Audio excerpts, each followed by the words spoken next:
बड़े ही अजीम पैगम्बर थे अल्लाह ताला के। खलीलुल्लाह का अल्लाह ताला ने लक़ब दिया था कि इब्राहीम अलैहिस्सलाम को अल्लाह ने अपना दोस्त बनाया है। किस लिए दोस्त बनाया? कि हर आजमाइश में पूरे उतरे। व इब्राहीम अल्लज़ी वफ़ा, अल्लाह ने फरमाया इब्राहीम वो पैगम्बर है जिसने अपने रब के साथ वफ़ादारी की है। अस्सलामु अलैकुम। इस्लामिक वीडियोज़ हासिल करने के लिए हमारा चैनल सब्सक्राइब करें और फेसबुक पेज लाइक करें। नहमदुहु व नुसल्ली व नुसल्लिम अला रसूलिहिल करीम, अम्मा बाद, फ़अऊज़ु बिल्लाहि मिनश शैतानिर रजीम, बिस्मिल्लाहिर रहमानिर रहीम। आज एक ही आयत इंशाअल्लाह हम पढ़ेंगे, मुख्तसर दर्स होगा।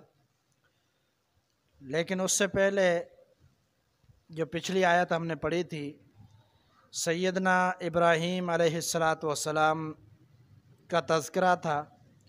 अल्लाह ताला ने अपने पैगम्बर की तारीफ़ फरमाई और ये फरमाया कि वइज़ इब्तला इब्राहीम रब्बुहु बिकलिमातिन फ़अतम्महुन्ना। जब भी अल्लाह ताला ने इब्राहीम अलैहिस्सलातु वस्सलाम को आज़माया अपने कलिमात के ज़रिए, तो उन्होंने उस आज़माइश को पूरा किया, यानी उस आज़माइश में कामयाब हो गया। तो यहाँ पर कौन सी आज़माइश थी? हमने कुछ तज़किरा किया था और हमने कहा था कि एक तफसीर मिलती है सैयदना अब्दुल्लाह बिन अब्बास से, सही तफसीर, कि जिसके हवाले से हम अगले दर्स में बताएंगे। तो वो एक तफसीर है जिसके अंदर 5 चीज़ों का ताल्लुक़ सर के साथ है और 5 चीज़ों का ताल्लुक़ दूसरे जिस्म के हिस्से के साथ है, कि वो अल्लाह ताला ने उन पर आज़माइशें डाली और उन्होंने उसको भी पूरा किया। वो कौन सी थी? कि जो सर के साथ जिसका ताल्लुक़ है, कुल्ली करना, मिसवाक करना और इस तरह नाक को पानी के साथ साफ़ करना, यानी पानी के ज़रिए जिस तरह हम वज़ू करते हैं 3 मरतबा नाक को झाड़ते हैं, पानी डालते हैं, इस तरह साफ़ करना और मांग निकालना, सर की मांग निकालना, मूँछें कतराना। इसी तरह जो जिस्म के दीगर आज़ा के साथ ताल्लुक़ रखने वाली चीज़ें हैं, उनमें से एक ये है कि नाखून काटना, और दूसरा ये मामला कि ज़ेर नाप बाल साफ़ करना, इसी तरह बगलों के बाल नोचना, इसी तरह ख़तना करना, और इसी तरह पेशाब के जहाँ निशान हो उनको पानी के साथ धोना। ये चीज़ें अल्लाह ताला ने उनको हुक्म दिया था ये काम करने हैं, क्योंकि सही बुखारी के अंदर इसको फ़ितरत में शामिल किया गया है, यानी ये सारे काम फ़ितरत के काम हैं, हर मुसलमान को ये काम करने चाहिए। तो कितनी बड़ी आजमाइश थी कि सैयदना इब्राहीम अलैहिस्सलातु वस्सलाम की उम्र 80 साल से ज़ायद है, और जब अल्लाह ने हुक्म दिया कि ख़तना करवाओ तो उस उम्र में उन्होंने ख़तना करवाया। तो ये बहुत बड़ी आजमाइश थी।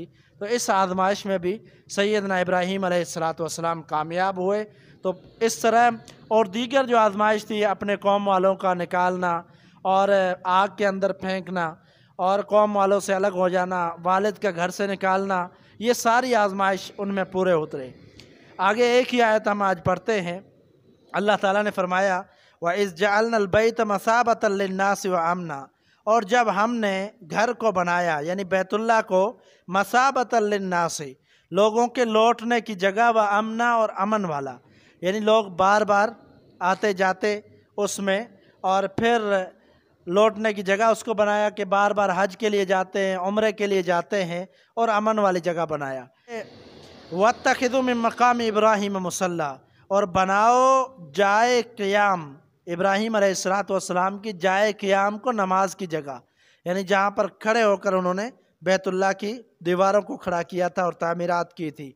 सही मुस्लिम के अंदर एक रिवायत है, सैयदना जाबिर बिन अब्दुल्लाह रज़ियल्लाहु तआला अन्हु फरमाते हैं कि नबी अलैहिस्सलातु वस्सलाम जब तवाफ़ से फ़ारिग हुए, जब बैतुल्लाह का तवाफ़ कर लिया, तो आप सल्लल्लाहु अलैहि वसल्लम मकाम इब्राहीम के पास आए, वहाँ पर आए, और वहाँ पर आप सल्लल्लाहु अलैहि वसल्लम ने इस आयत की तिलावत की और आप सल्लल्लाहु अलैहि वसल्लम ने 2 रकातें नमाज पढ़ी।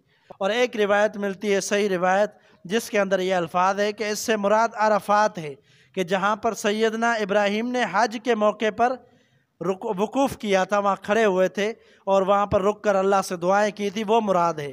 तो हरम में किसी भी मकाम पर तवाफ़ के बाद 2 रकातें पढ़ सकते हैं। ये वो बैतुल्लाह मकाम इब्राहीम जो है वहाँ फजीलत है, لیکن ضروری اور فرض اور واجب نہیں ہے کہ وہیں پر وہ 2 رکعتیں پڑھی جائے، پورے حرم میں کہیں بھی پڑھ سکتے ہیں۔ وَعَهِدْنَا إِلَىٰ إِبْرَاهِيمَ وَإِسْمَاعِيلَ أَن طَهِّرَ بَيْتِيَ لِلطَّائِفِينَ، اور ہم نے عہد لیا ابراہیم اور اسماعیل علیہم السلام سے، ان طَهِّرَ یہ کہ تم لوگ پاک کرو، بیتیہ میرے گھر کو، للطائفین طواف کرنے والوں کے لیے، والعاکفین اور اعتکاف کرنے والوں کے لیے، والرکع السجود اور رکوع کرنے والوں کے لیے، سجدہ کرنے والوں کے لیے۔ یہ عہد کا مطلب یہ ہے کہ ہم نے تاکید کی ابراہیم اور اسماعیل کو کہ اس کو پاک صاف رکھو۔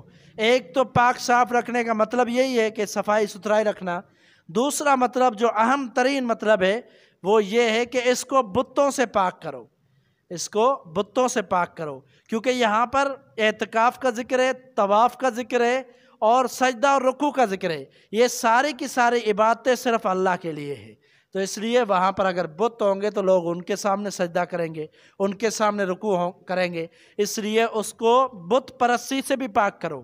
یہ اللہ تعالیٰ نے ابراہیم علیہ السلام کو حکم دیا، اور اسماعیل علیہ السلام نے بھی اسی حکم کی تعمیل کی، اور محمد رسول اللہ صلی اللہ علیہ وسلم آئے تو انہوں نے بھی اس حکم کی تعمیل کی۔ تو اس آیت کے اندر سیدنا ابراہیم علیہ السلام کا تذکرہ ہے اور مقام ابراہیم کی فضیلت کو بیان کیا گیا ہے۔ تو بڑے ہی عظیم پیغمبر تھے اللہ تعالیٰ کے، خلیل اللہ کا اللہ تعالیٰ نے لقب دیا تھا کہ ابراہیم علیہ السلام کو اللہ نے اپنا دوست بنایا ہے۔ کس لیے دوست بنایا؟ کہ ہر آزمائش میں پورے اترے۔ وَإِبْرَاهِيمَ الَّذِي وَفَّى، اللہ نے فرمایا ابراہیم وہ پیغمبر ہے جس نے اپنے رب کے ساتھ وفاداری کی ہے۔ جو اپنے رب کے ساتھ وفاداری کرتا ہے اللہ بھی اس کے ساتھ دوستی کر لیتا ہے اور اس کو دوست قرار دے دیتا ہے۔ اللہ تعالیٰ سمجھنے کی توفیق عطا فرمائے۔ وما توفیق الا باللہ۔